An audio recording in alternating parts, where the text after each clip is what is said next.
Bienvenue à Intention Inc., l'émission où on célèbre l'entrepreneuriat sous toutes ses formes. Nous sommes dans les studios Coin Sainte-Catherine et Saint-Laurent, au cœur du quartier des spectacles. Est-ce que vous vous rappelez la première fois où vous avez eu votre permis de conduire, où vous avez l'anticipation des cours de conduite? On s'en souvient tous. C'est un moment qui est souvent comme un moment important vers l'étape vers la liberté.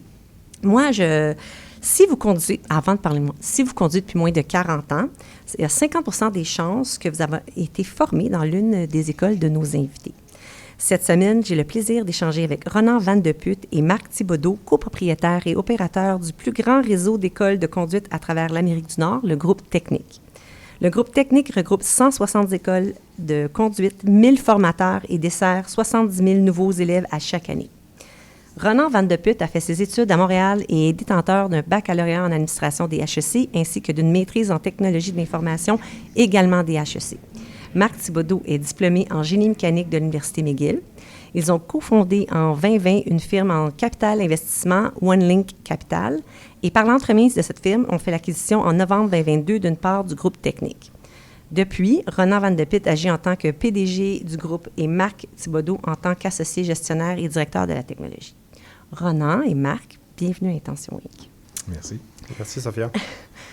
J'aime toujours commencer par connaître peut-être le côté, parce que là, c'est sûr qu'on va tout parler de tout votre parcours entrepreneurial, mais peut-être qu'on apprend quelques minutes pour en savoir plus sur qui vous êtes. J'ai le plaisir, à qui l'honneur de nous parler? Je veux bien commencer, Sophia. Tu commences, Ronan. Je vais casser la glace. Alors, effectivement, je suis d'origine française et je suis arrivé au Québec, ma terre d'adoption maintenant depuis plus de 25 ans. Je dois beaucoup au Québec parce qu'ils m'ont formé à l'université, puis ils m'ont aussi donné mes premières chances de travail dans des grandes firmes de consultation comme Deloitte. Et puis ensuite, j'ai eu la chance de travailler à mon compte et puis aussi comme gestionnaire dans des firmes en ingénierie avant de me lancer dans l'investissement et l'entrepreneuriat autour de 40 ans. Donc, là, qu'est-ce qui t'avait amené à venir étudier au Québec, Ronan? Ah, écoute, tu me plonges plusieurs années en arrière, mais je vais te faire rire probablement, mais quand j'avais 18 ans en France, on était pas mal en arrière de l'Amérique du Nord au niveau de l'utilisation des technologies dans les écoles. Nous, on avait encore des salles d'ordinateurs centrales, alors qu'au HEC, ici à Montréal, chacun avait son laptop dans les classes et puis était passé déjà à l'ère de l'Internet. Donc ça, C'était très attirant. C'est ça, tu as étudié au domaine de la technologie. Donc pour toi, c'était important. Oui, le monde des affaires en général, mais l'utilisation de la technologie, la modernisation, ça me c'est ça le point qui t'a dit, OK, mais moi, je m'en vais au Canada, utiliser des laptops. Ça serait réducteur de dire ça. C'est ça. Seulement, le Québec, évidemment, avait une très, très belle réputation en France et c'est une terre qui nous appelle et je crois que j'ai senti cet appel-là. Il faut dire qu'au même moment, l'ensemble de ma famille déménageait en Amérique du Nord, donc on a eu la chance... c'est une décision familiale. Oui, une décision où finalement on s'est éparpillés. Certains sont partis aux États-Unis et d'autres, comme moi, au Québec. Mais au moins, vous n'avez pas un océan qui vous sépare. Non, exactement. Du côté ici. Donc, tu es venu étudier, mais est-ce qu'à ce moment-là, c'était dans une intention de t'installer à plus long terme? Écoute, la vérité, c'est que j'avais l'illusion de penser que le Québec serait une étape et que je me rendrais aux États-Unis par la suite pour rejoindre le reste de ma famille et travailler là-bas. Mais je me suis fait vraiment happer par toutes les belles qualités de la société ici, puis du monde du travail et mes amis. Et puis, j'y ai aussi fondé une famille. Donc, vraiment, je suis très heureux ici après 25 ans. Toujours content d'entendre ça. On a toujours la chance de rencontrer les gens qui ont choisi, les nouvelles arrivants, qui n'étaient plus un nouvel arrivant, bien entendu, mais qui ont choisi de faire du Québec leur nouvelle maison, leur nouvelle patrie. Puis c'est toujours comme un enrichissement pour nous. Surtout, regarde, tu as des compagnies, alors tout le monde en bénéficie. Alors, merci Ronan. Et toi, Marc? Moi, je suis originaire de la région de Québec, donc je suis venu... C'est quasiment un transfuge. ça on peut dire. Donc, je suis venu à Montréal pour l'université à McGill et je suis à Montréal depuis. Donc, j'ai étudié en aéronautique à McGill, en génie, puis c'est ma passion. Donc, je suis pilote aussi dans mes temps libres. OK, on n'est pas loin, là, avec... Il y a un lien à faire avec les écoles de conduite. C'est ça, exact. Mais c'est ça, donc, j'ai commencé dans dans la business familiale. Donc, nous, on était propriétaire d'une entreprise de transport. Transport Thibodeau. Exactement. C'était gros, là. Vous avez employés. Ouais. Ouais, exactement. Donc, mon grand-père avait fondé en 1945. Donc, j'ai commencé l'entreprise familiale durant l'université, durant mes années aussi, même plus jeune auparavant. Donc, j'ai été dans l'entreprise tout au long de mes études et par la suite, j'ai travaillé à temps plein dans l'entreprise familiale. Fait que ce côté-là, c'était normal. Puis toi aussi, tu es venu étudier à Montréal, puis tu n'as pas eu le désir de retourner à Québec ou tu es retourné puis tu es revenu par la suite? En fait, nous, l'entreprise familiale, le point fort central des opérations, c'est à Montréal. Donc, le siège social, l'administration, comptabilité, informatique était à Portneuf, près de Québec, mais l'action se passe à Montréal. Donc, c'est sûr que pour l'entreprise, je suis resté à Montréal. Tu es venu étudier, puis finalement aussi, tu es resté. Je suis resté à Montréal, tout à fait. À Montréal, tout à fait. Ronan t'a mentionné, tu as fait le parcours dans les. Tu as mentionné Deloitte. Je pense que tu as passé quand même une dizaine d'années du côté conseil. Puis ça, je ne sais pas aussi, mais tu as été du côté ingénieur aussi, tu as fait des firmes d'ingénierie. Donc ça, j'imagine qu'il y a un côté qui rejoint. Attends que toi, tu faisais quoi du côté génie? Parce que toi, tu étudiais en administration. Oui, en fait, j'ai pas exercé un métier d'ingénieur, mais j'ai travaillé dans une firme d'ingénierie en efficacité énergétique après avoir été quelques années en consultation. Et l'objectif pour moi, ça a toujours été d'essayer d'avoir tous les outils dans ma boîte à outils pour devenir un bon entrepreneur. Donc, j'ai fait mes classes chez Deloitte pendant à peu près 7-8 ans, à travailler pour des grandes organisations ici au Québec, dans le reste du Canada, aux États-Unis, en Europe. Absolument. Du côté du conseil en technologie d'abord et ensuite du conseil, on va dire, en transformation d'affaires de façon générale. Et mon intérêt s'est d'abord porté sur les grandes entreprises et petit à petit, j'ai raffiné mon plaisir en travaillant pour des plus petites organisations, en me rapprochant en fait de la haute direction. Et c'est là où j'ai vraiment découvert le plaisir de conseiller des propriétaires d'entreprises. Et c'est comme ça que j'ai développé le goût ensuite de l'investissement, puis de devenir moi-même propriétaire. Là, en fond, tu amènes le lien de l'investissement. Parce que avant de devenir comme propriétaire puis opérateur du groupe technique, vous avez fondé OneLink Capital. Qu'est-ce qui vous a amené, premièrement, comment vous vous êtes rencontrés, puis vous avez décidé de fonder cette firme d'investissement-là? Oui, bien moi, en fait, on a vendu l'entreprise familiale, nous, en 2008, à Transforce. Donc, par la suite, j'ai eu quelques opportunités d'investissement dans différentes business au niveau transport aussi, mais aussi technologique. Et j'étais à la recherche, donc, d'investissement. Et puis...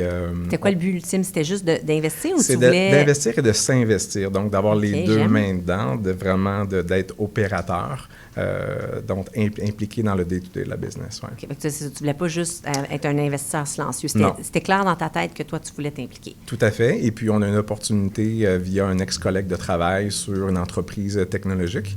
Et puis, je regardais, moi, pour acquérir potentiellement cette entreprise-là. Et puis, Ronan, qu'on ne se connaissait pas, lui aussi était intéressé à cette entreprise-là. Et de là, le vendeur, en fait, nous a dit, bien, il pourrait avoir peut-être un fit entre vous deux. Vous avez le même âge et ça semble peut-être avoir les mêmes valeurs. Donc, peut-être vous rencontrer puis de voir s'il pourrait avoir un fit commun. Donc, on s'est parlé, Ronan et moi, cette opportunité-là. Puis, on a décidé de se mettre ensemble pour faire une offre commune pour acquérir cette entreprise-là qui n'a pas fonctionné. Pour différentes raisons. Mais par la suite, on a décidé de se mettre ensemble. Vous avez des atomes crochus à ce moment-là. Ça a eu l'avantage de vous faire connaître. Oui, puis les atomes crochus, je pense que Marc a mentionné le fait qu'on était, je pense, deux jeunes professionnels au début de la quarantaine qui avons déjà vécu des expériences de gestion puis d'investissement. Et on était tous les deux à la recherche de notre prochain projet où on aurait plus les mains dedans, comme Marc disait. Et en termes de complémentarité, on a tout de suite vu que, d'abord, qu'on avait des points communs, notre capacité à investir, notre capacité à gérer, notre intérêt d'être propriétaire, notre connaissance des technologies. Et il y avait aussi un point commun au niveau des transports, de l'industrie des transports. Moi, ma firme d'ingénierie dans laquelle j'avais travaillé s'était un petit peu intéressée à ça aussi. Donc, on a commencé à définir un projet commun qui était d'investir dans une entreprise qui était soit de nature technologique, soit de nature de transport ou de logistique ou de service. Et avec on dirait que ça... Excuse-moi, mais on dirait que technique, ça rejoint pas mal tout voilà. ça, parce que il y a toute la technologie qui est derrière, tous les cours, on pourra en parler plus en détail, mais vous cochez pas mal toutes les cases. Exactement. Donc, on s'est essayé avec une première entreprise, on s'est rencontrés qui était de nature technologique, donc de technologie sur les routes. Ça n'a pas fonctionné. Ensuite, on a fait une offre sur une business de logistique à Montréal avec un courtier qui était PricewaterhouseCoopers, donc PwC, qui représentait le vendeur et qui nous a beaucoup aimé lors de cette transaction-là. On a décidé de ne pas aller jusqu'au bout de cette transaction parce qu'on n'était pas convaincu de la valeur de l'entreprise par rapport à ce qu'il fallait mettre. Par contre, la relation s'est gardée avec Price et c'est eux qui nous ont dit on va vous trouver une belle business pour vous qui va vous correspondre. Je pense que c'est... Mais on peut même le nommer. Oui. Est-ce qu'on peut le nommer, la personne que vous a... Oui. On le salue, c'est Fred Bouchard qui Absolument. a fait, je pense, un beau boulot, ce que je comprends. Vous aviez l'air très satisfait quand on s'est parlé.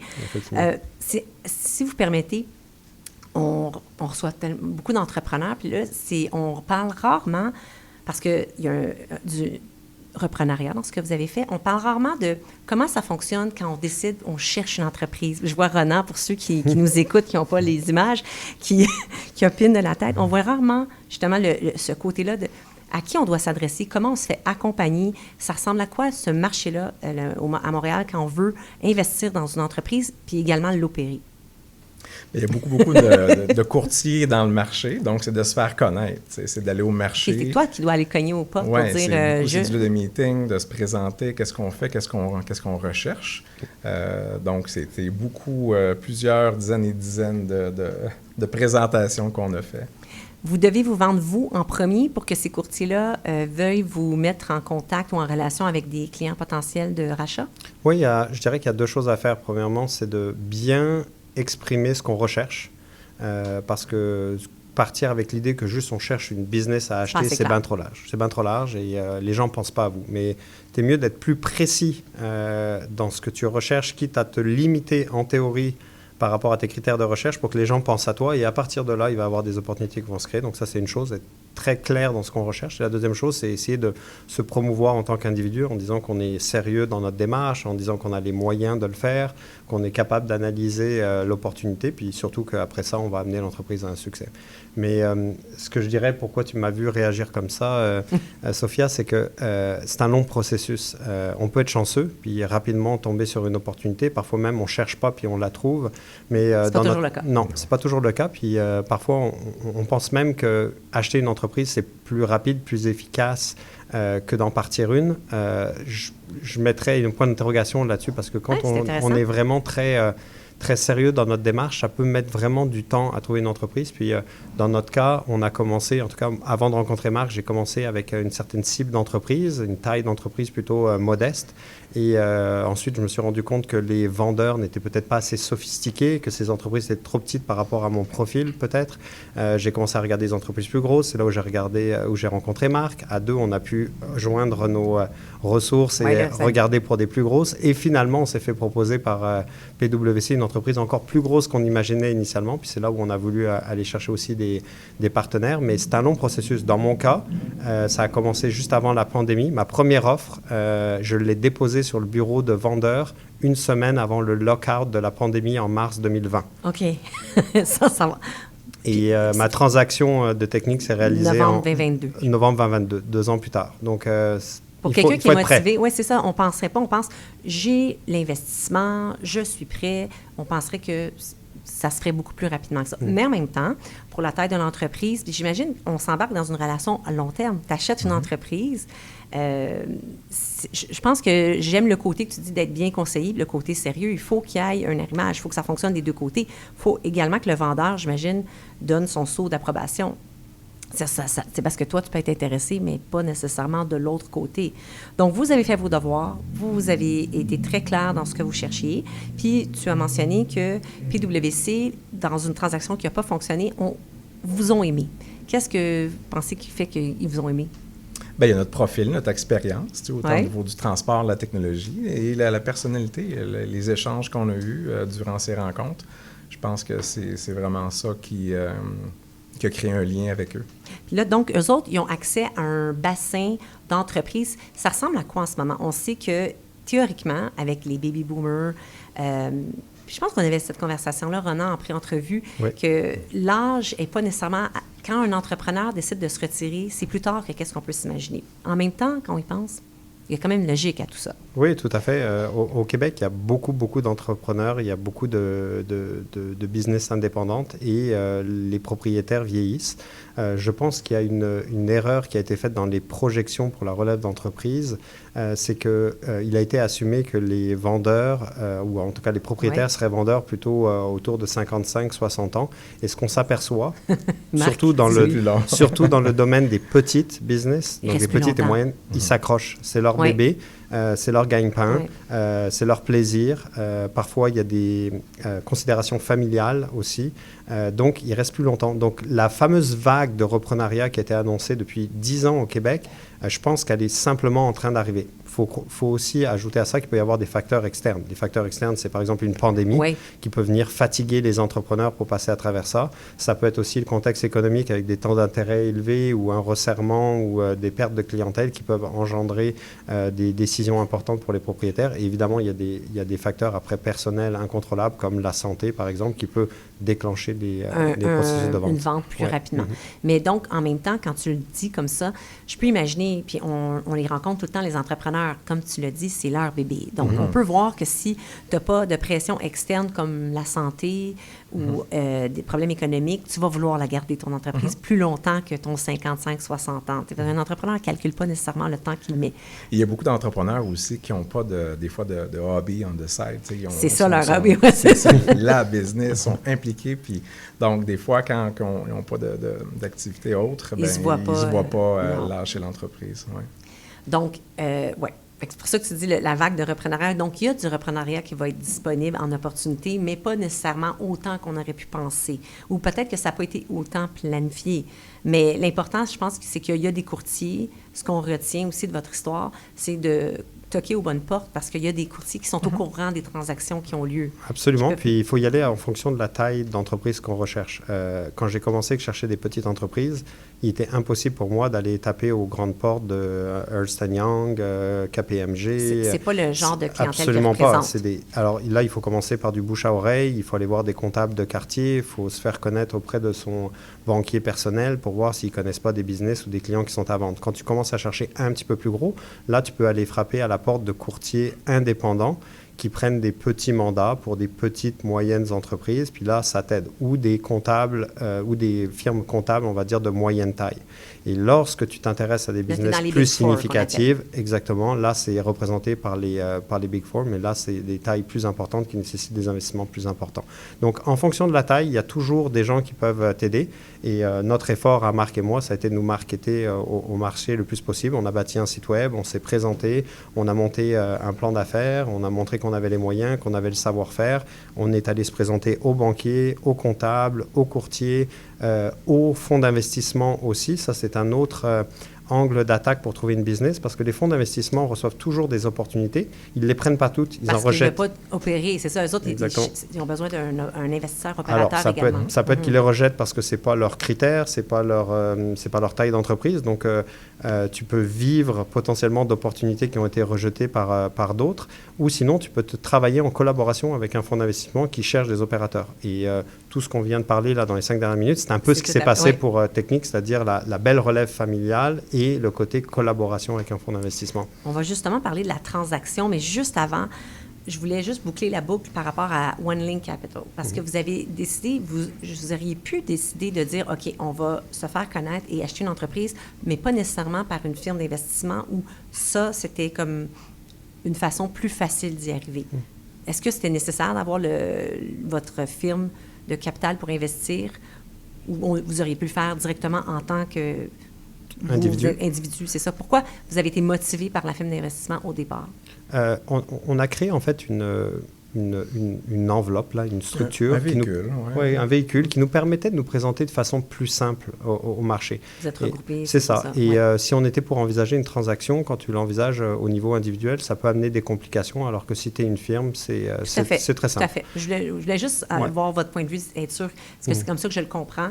Tu arrives, puis tu présentes OneLink, votre site web, vous êtes déjà regroupés en compagnie. Il y a un certain sérieux qui se dégage de partir une firme. Ouais. Fait que c'était la raison. Donc, on arrive justement à la transaction. Parce que là, les joueurs sont tous assis à la table, tout le monde dit parfait, mais c'est une grosse transaction. Le groupe technique, ça a été fondé par une famille au départ aussi. Deux familles, en fait. C'est deux familles. Bon, alors, je vous laisse nous expliquer la transaction, nous raconter. Alors, vas-y. oui, en fait, on va bientôt fêter les 40 ans de la création de Technic. Donc, initialement, Technic, c'est un entrepreneur, Yvan Sévigny, donc la famille Sévigny sur la rive nord, qui avait ses propres écoles, qui ne s'appelait pas forcément Technic, et la famille Aubé sur la rive sud, qui avait aussi des écoles, et les deux se sont parlé, et on dit pourquoi on ne partirait pas un groupement d'écoles, et on pourrait les franchiser, et c'est comme ça que Technic est né, donc avec l'association de deux familles, famille Sévigny sur la rive nord, famille Aubé sur la rive sud. Rive nord et rive sud de Montréal. Exactement, donc ils ont formé ce qu'on appelait à l'époque un groupe qui s'appelait Groupe Technic 2000, à l'époque 2000 c'était le futur, dans les années 70 c'était le futur, et avec ce groupe-là, ils avaient leurs propres écoles corporatives qu'ils développaient chacun sur la rive nord et sur la rive sud respectivement, mais ils ont aussi incité d'autres écoles indépendantes à s'affilier à Technic. Donc c'est comme ça que le groupement Technic est né, avec des affiliés. Au fur et à mesure des 30 dernières années, chacune des deux familles ont grandi leur réseau d'écoles corporatives en même temps de grandir le réseau. Et aujourd'hui, je t'entendais dire en introduction, c'est vrai, je t'avais partagé le chiffre de 160 écoles, mais je suis allé le vérifier ce matin. Il s'agit maintenant de 175 écoles qu'on a dans le réseau, effectivement.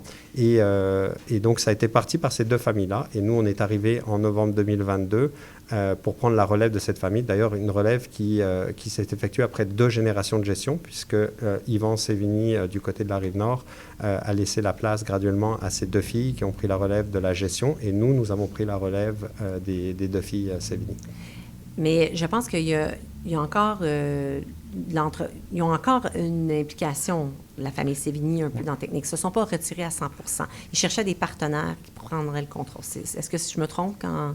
Exact, oui. Fait qu'ils sont toujours dans l'entreprise, tant au niveau d'actionnariat et aussi du développement des affaires. Donc, mais il y avait une fatigue qui, je pense, qui s'est installée. Qu'est-ce qui a motivé que...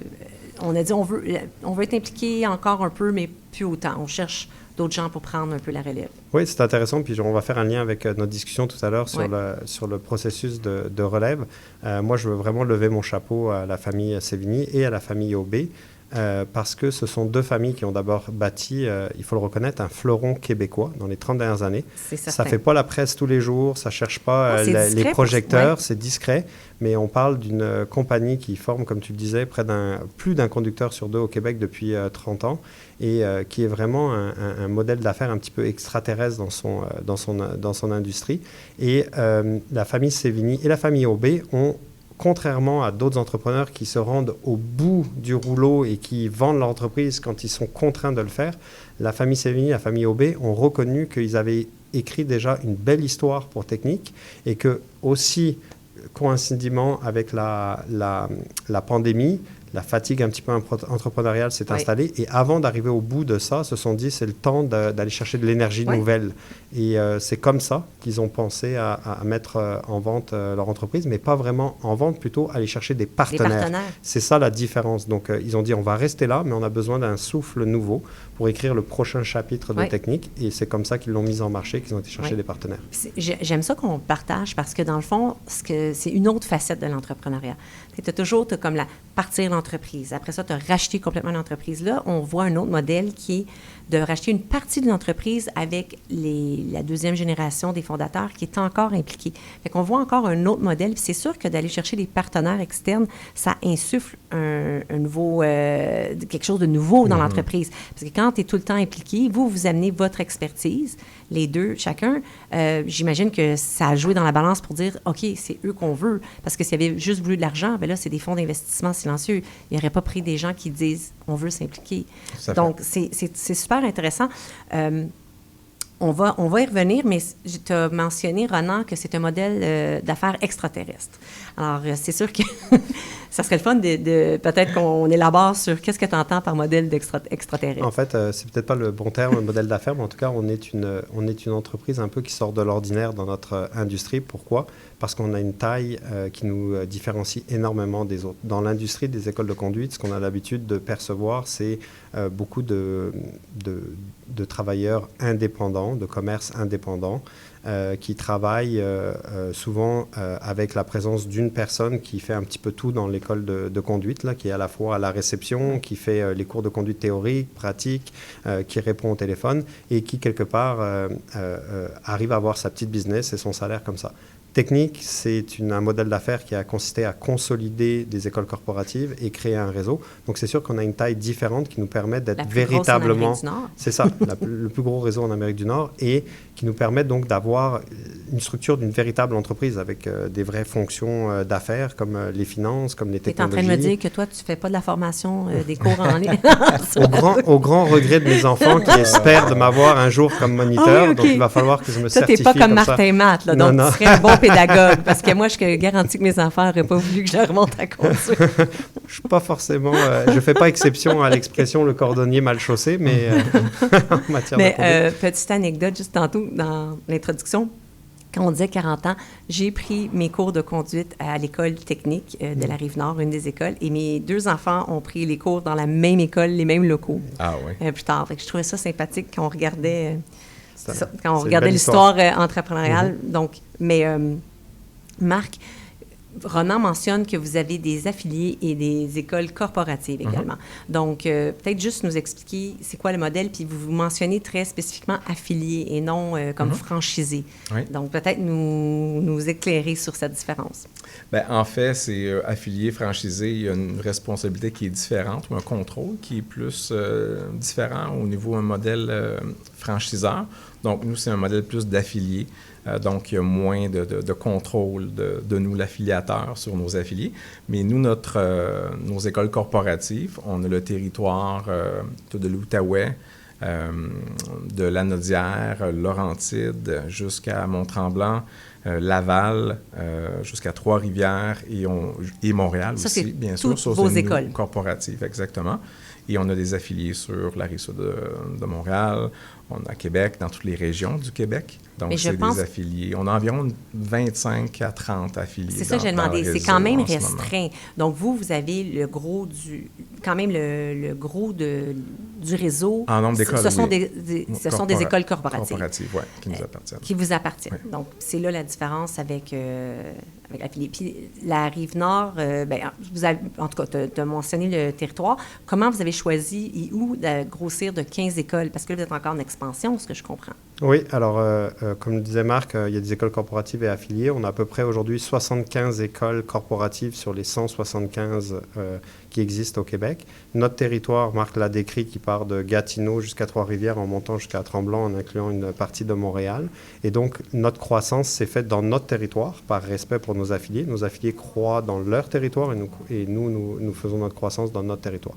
Donc, en ce moment, on est en train de racheter graduellement des indépendants sur le marché, qui sont souvent des indépendants qui viennent voir Technique parce qu'on est l'acheteur principal sur le marché et lorsqu'ils arrivent une consolidation exactement, quand ils arrivent au moment de la retraite, quand il y a une fatigue entrepreneuriale qui s'installe, forcément Technique est le joueur naturel pour le rachat. Et il arrive parfois aussi que certains de nos affiliés vivent le même processus, arriver proche de la retraite ou être fatigués pour des raisons personnelles. Et à ce moment-là, le groupement est le premier acheteur également. C'est déjà l'heure d'une pause, puis au retour, on va revenir et on va parler si vous avez la bonne technique.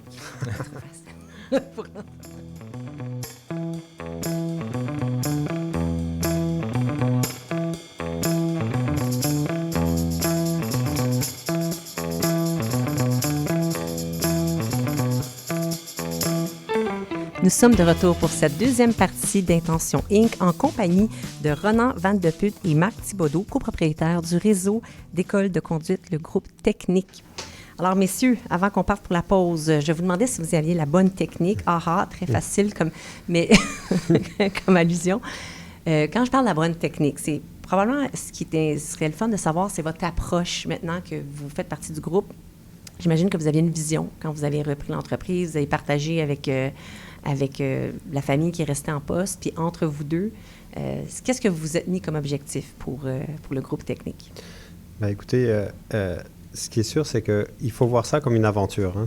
C'est un long voyage. Il ne faut pas être trop pressé. Il faut gérer ses attentes. Et pour commencer, on s'était mis un petit plan de 3 ans très rapide, très simple.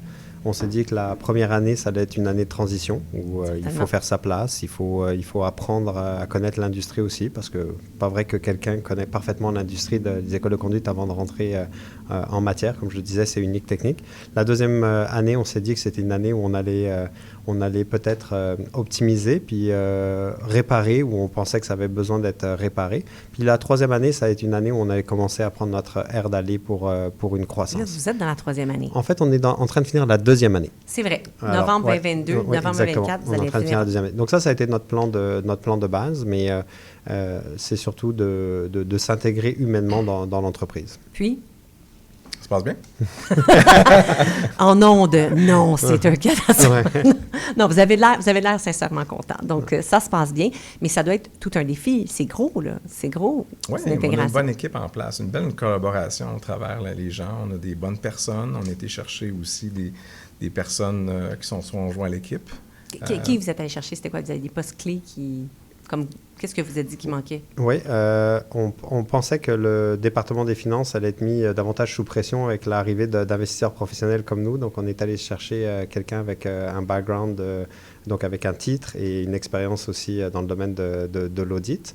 Et puis, on pensait aussi, et ça avait été déjà discuté avec la famille Sévigny pré-transaction, qu'au niveau vente et marketing, il y avait beaucoup, beaucoup de potentiel. Donc, on est allé chercher aussi une professionnelle dans ce domaine-là. Donc, on est allé chercher Rachel Girard du côté des finances, puis Isabelle Saint-Laurent du côté de vente et marketing. Et puis, c'est formidable, c'est de voir aujourd'hui comment ces personnes-là s'intègrent à la famille technique, parce que le succès que j'espère qu'il va s'écrire dans les prochaines années, ça va être un succès d'équipe, c'est sûr. Et c'est fantastique de pouvoir dire qu'il y a l'arrivée de Marc et Ronan dans l'entreprise, mais il y a surtout des nouvelles personnes qui vont s'ajouter et les personnes qui étaient là depuis longtemps, qui connaissent très très bien l'entreprise et qui sont des actifs clés.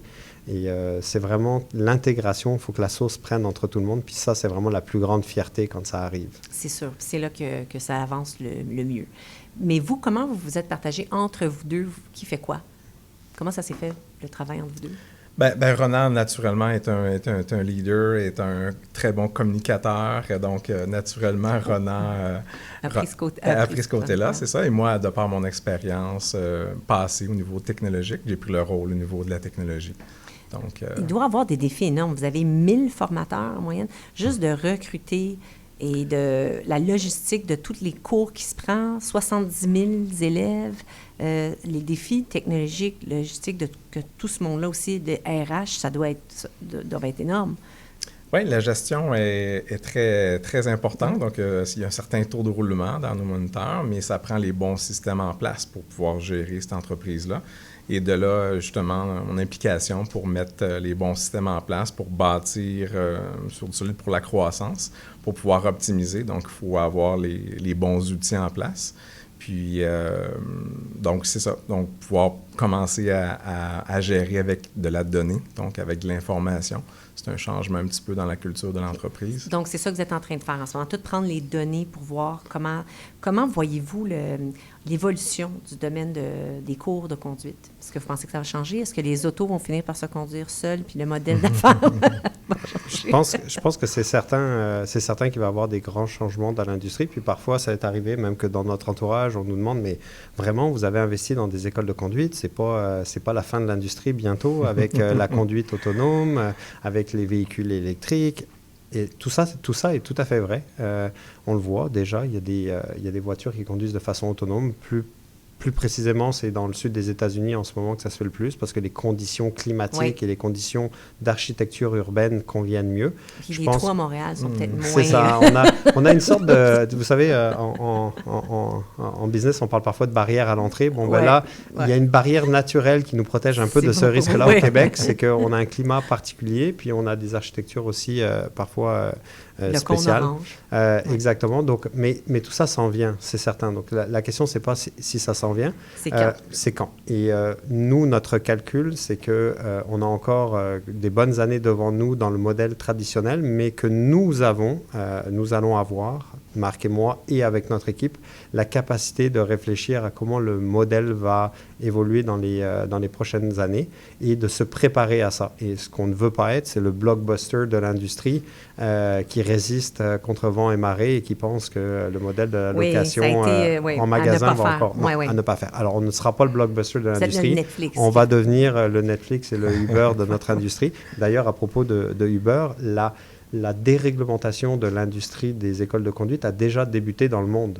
Si on va en Europe... Qu'est-ce que tu entends par déréglementation? Dans le sens que il y a une sorte de libéralisation de la façon dont les modèles d'affaires d'écoles de conduite peuvent s'opérer aujourd'hui. Donc, si on prend par exemple en France, depuis 2017, on n'a plus besoin de s'inscrire dans une école de conduite pour suivre à 100% son programme. On peut y aller à la carte. Donc, les écoles de conduite deviennent des entremetteurs entre des instructeurs ou moniteurs indépendants sur le marché qui proposent leurs services à certains taux horaires et des clients qui cherchent à suivre un programme établi par le gouvernement, mais ils peuvent y aller à la carte. Ils peuvent prendre 5 heures avec ce moniteur-là, 5 heures avec l'autre. Et il y a donc des plateformes qui mettent en relation les clients et les fournisseurs, les prestataires de services qui sont les moniteurs. Donc, une sorte d'ubérisation des écoles de conduite. Qu'est-ce que vous en pensez de ça?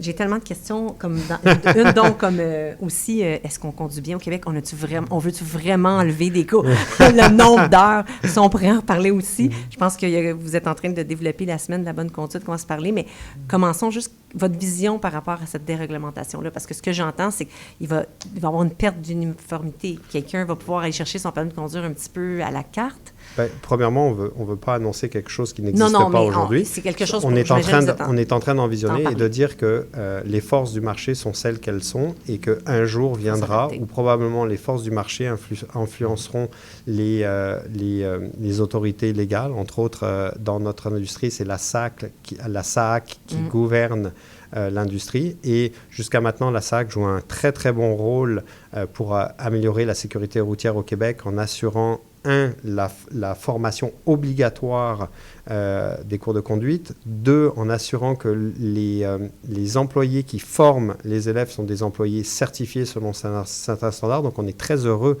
du travail avec la SAC. On collabore énormément avec eux. Ça prend 3 mois pour devenir formateur. Oui, effectivement, si on met ça dans le temps, ça peut être jusqu'à 3 mois pour former quelqu'un. Donc, c'est du sérieux. Donc, on a des formateurs très, très professionnels. Et chez Technique, on le fait vraiment avec beaucoup plus d'applications, je dirais. Et donc, on est très content du travail de la SAC, mais c'est forcé qu'un jour, sous la pression du marché, les choses évoluent. Alors que ce soit la SAC qui un jour fasse évoluer ça ou que ce soit le marché, on pense que c'est possible que ça change et il faut se préparer à ça. Et on pense que... Et déjà, en ce moment, la législation est différente d'une province à l'autre. Donc, c'est obligatoire au Québec. C'est optionnel en Ontario, comme exemple. Donc, c'est optionnel, les cours de conduite en Ontario. Oui, tout à fait. Je ne savais pas. Oui, mais en voyant des fois des conducteurs ici, on pourrait penser que c'est optionnel. Mais là, tu vois, je fais mon petit... mais on a tous nos moments. J'aime mieux faire ma rage derrière le micro que derrière le volant. J'espère que tu ne faisais pas allusion à moi, que tu ne m'as pas vu conduire comme un Français au Québec. Oui, mais des fois, tu sais, les Français ne se tiennent pas dans la ligne de gauche. Ça, c'est toujours quand ils ne dépassent pas. Bon, bref, fermons la parenthèse. Donc, ce que j'entends, c'est que vous êtes déjà en adaptation pour ce que vous anticipez. Vous savez déjà qu'il va y avoir des changements et vous êtes déjà en train de dire c'est pas si, c'est quand. Donc, comment on s'adapte à ça? Je ne sais pas si je serais aussi catégorique, mais je dirais qu'on croit que ça va arriver et on l'anticipe, on l'envisionne et qu'en conséquence, tous les choix qu'on fait sont pensés de cette manière-là. Donc, quand on fait des investissements technologiques, on pense à comment ça peut évoluer puis qu'on ait besoin de s'intégrer ou de changer notre modèle d'affaires et donc on veut des plateformes de plus en plus flexibles, effectivement. C'est quoi votre plus grosse force? Chez Technique ou... Ben là, je vous laisse. La question ouverte. Ben, c'est nos gens, c'est notre équipe. Ouais. Mais c'est qu'est-ce qui vous différencie? Parce qu'en partant, c'est la grosseur, c'est certain. Notre présence sur le territoire. Votre présence sur votre territoire. Ouais. Qu'est-ce que vous pensez qui vous différencie également, qui va vous permettre de pouvoir justement, vous êtes en phase d'expansion, changer le marché? C'est la force de la marque en ce moment. On a quand même 50% du marché, mais le nom Technique est très ancré là, au Québec. C'est vrai ce que vous mentionnez aussi, qu'il y avait une discrétion avec ça. On ne réalise pas, jusqu'à temps qu'on ait la chance de faire une entrevue sur l'entreprise, que c'est aussi gros, puis que ça existe depuis aussi longtemps. Puis là, tu regardes, tu te dis, est-ce que c'était voulu d'avoir ce profil-bas-là pour l'entreprise? Est-ce que c'est quelque chose que vous voulez changer pour que les gens reconnaissent que c'est quand même une entreprise? C'est pas rien de dire qu'on est la plus grosse école en Amérique du Nord, en sachant qu'il y a des gros marchés comme ceux des États-Unis. Tout à fait.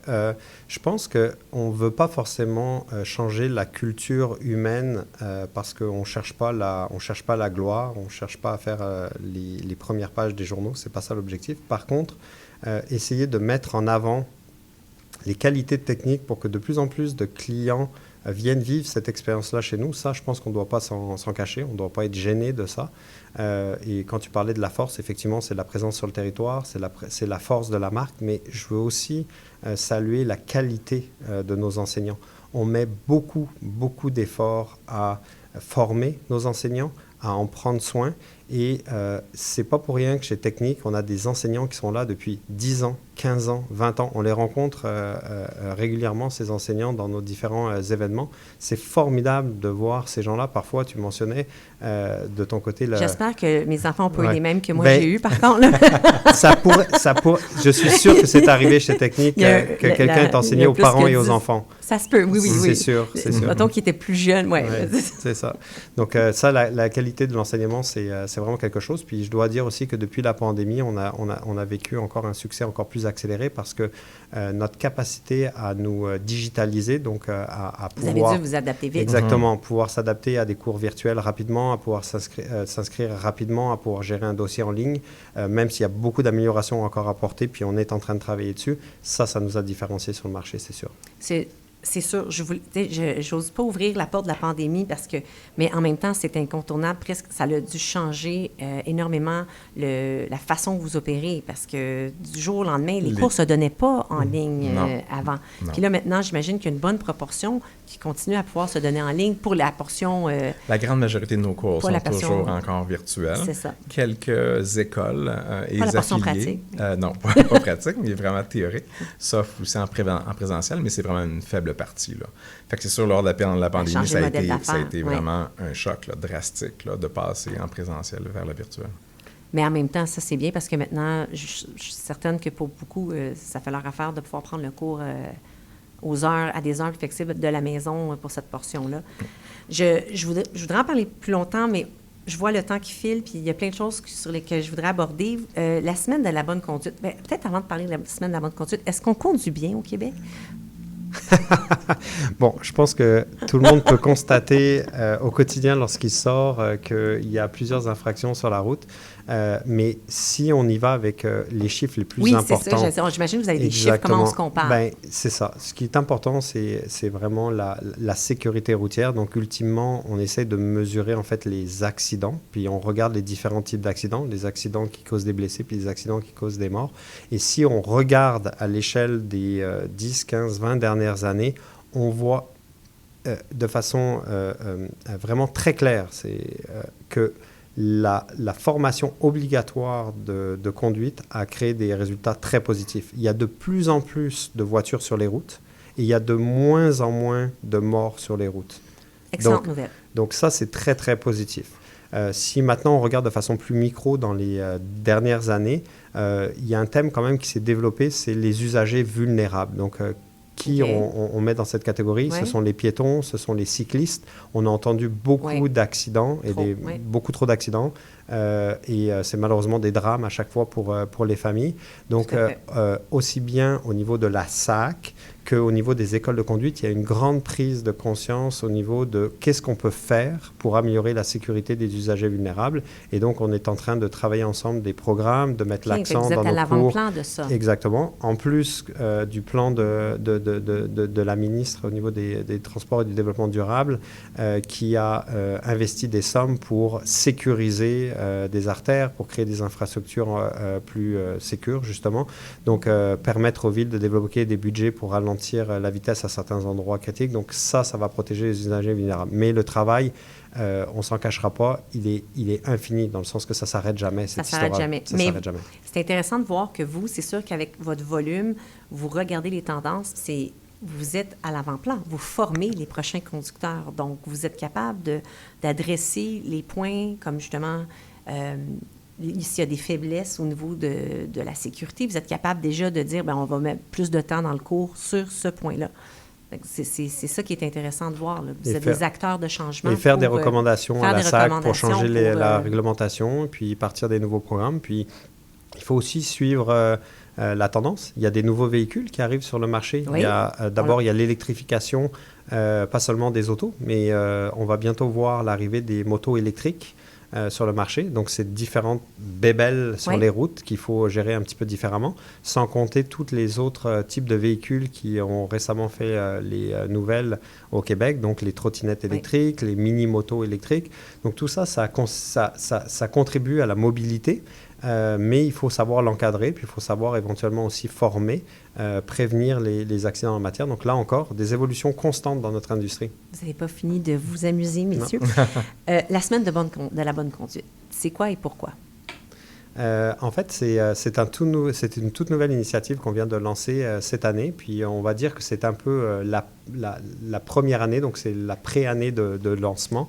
L'objectif, c'est que pour les 40 ans de technique, l'année prochaine, on fasse vraiment une grande célébration autour de cet événement-là. Mais donc, cette année, pour la première fois, on lance cette tradition entre le 30 septembre et le 6 octobre. On va lancer la semaine de la bonne conduite au Québec. Donc, l'objectif, c'est de promouvoir la courtoisie et la bienveillance au volant. Donc, on va avoir un discours positif plutôt qu'un discours qui est réprobateur et accusateur en matière de conduite. On veut célébrer les bons comportements, on veut faire de la conduite une belle expérience et on travaille avec des partenaires, donc comme la SAC, évidemment, comme aussi l'association Nez Rouge et on a aussi des partenaires dans le milieu des influenceurs comme Étienne Boulay qui va être notre porte-parole cette année. Et l'objectif, c'est vraiment de créer un buzz autour de la bonne conduite et de promouvoir ces comportements-là à travers les réseaux sociaux, des interactions avec nos moniteurs, puis aussi au niveau politique, sensibiliser. On pourrait avoir comme éventuellement identifier le meilleur conducteur. Tu sais, avec comme il y a des émissions, c'est le pire, mais là, tu es le meilleur, celui qui c'est ça. Envoyez-nous votre vidéo du meilleur conducteur. Mais c'est bien. Je comprends l'intention derrière votre semaine, c'est encore de rendre la bonne conduite intéressante. Donc, la rage au volant, ceux qui nous coupent, Absolument. ceux qui nous font des doigts d'honneur, c'est out. Vous avez reçu le message. Tu as des belles expériences sur les routes? Je n'ai pas dit que c'était nécessairement moi. En fait, moi, si je me fais faire un doigt d'honneur, si j'envoie des bisous, souvent la personne, on dirait que je pense que ça la déconcerte plus. Un truc à essayer. Ouais. Là, maintenant, on est dans la portion philosophique de notre émission. Quand on arrive à la fin, on aime connaître peut-être votre vision en tant qu'entrepreneur. Qu'est-ce que vous aimeriez léguer? Déjà, est-ce que c'est quelque chose auquel vous vous êtes attardé d'y penser, mais vous êtes dans votre processus d'entrepreneur? Qu'est-ce que vous aimeriez léguer? Marc, ça va être... Non, je vais te faire commencer. Dans notre aventure, c'est sûr, nous, au niveau technologique, on veut amener ça à un point vraiment ailleurs. Là. Donc, on veut construire pour l'avenir. Fait qu'on veut vraiment automatiser certains processus à l'intérieur de l'entreprise. Nous, on a beaucoup de gens qui ont l'information, on peut dire, dans leur tête, que personne d'autre ne connaisse. Fait avec la pénurie de main-d'œuvre et le risque de perdre des employés, on veut vraiment amener ça ailleurs au niveau technologique, justement pour automatiser certains processus pour aider notre croissance future. Puis toi, personnellement, qu'est-ce que tu aimerais dire à la fin, là? Justement, quand ça va être à ton tour de peut-être léguer tes parts. C'est faire la différence. Tu sais, pour moi, c'est l'implication qu'on a avec nos jeunes conducteurs et de pouvoir justement léguer, former avec les meilleures pratiques disponibles. Donc, on forme la relève. Donc, c'est ça qui est vraiment motivant là, pour nous, l'implication sociale qu'on apporte. C'est vrai que vous formez la relève. Toi, Ronan? Moi, je vais te répondre sur deux plans. Sur le plan professionnel, je te dirais un peu comme Marc. Je pense qu'on a une industrie qui, je ne veux pas la qualifier d'archaïque, mais elle est traditionnelle, on va dire, et elle est appelée à changer. Donc, ma fierté, ça serait qu'après notre passage chez Technique, ben, on a écrit un chapitre d'évolution et de transformation de l'entreprise, puis qu'on l'ait préparé pour la future Groupe industrie. Technique 3000. Le groupe Technique 3000, on faisait cette blague-là justement au niveau de la transaction, mais c'est un peu vrai. On veut préparer, on veut moderniser l'entreprise, on veut fournir une nouvelle expérience aux clients, puis peut-être qu'un jour, quand on lèguera l'entreprise, elle sera totalement dématérialisée, dans le sens qu'il y aura peut-être des cours qui seront encore virtuels, mais beaucoup plus interactifs. Peut-être qu'il y aura une partie des cours qui se feront vraiment dans des véhicules, mais peut-être que ça se fera dans des simulateurs. Peut-être que ça se fera sous forme, la mise en contact entre le client et les formateurs se fera aussi de façon plus digitale. Donc ça, c'est un peu le leg qu'on veut faire à l'industrie, puis rendre ça plus le fun aussi pour les apprenants. Ça peut être un peu rébarbatif parfois, le côté cours de conduite, passer à travers un gros livre, apprendre les panneaux. C'est ça.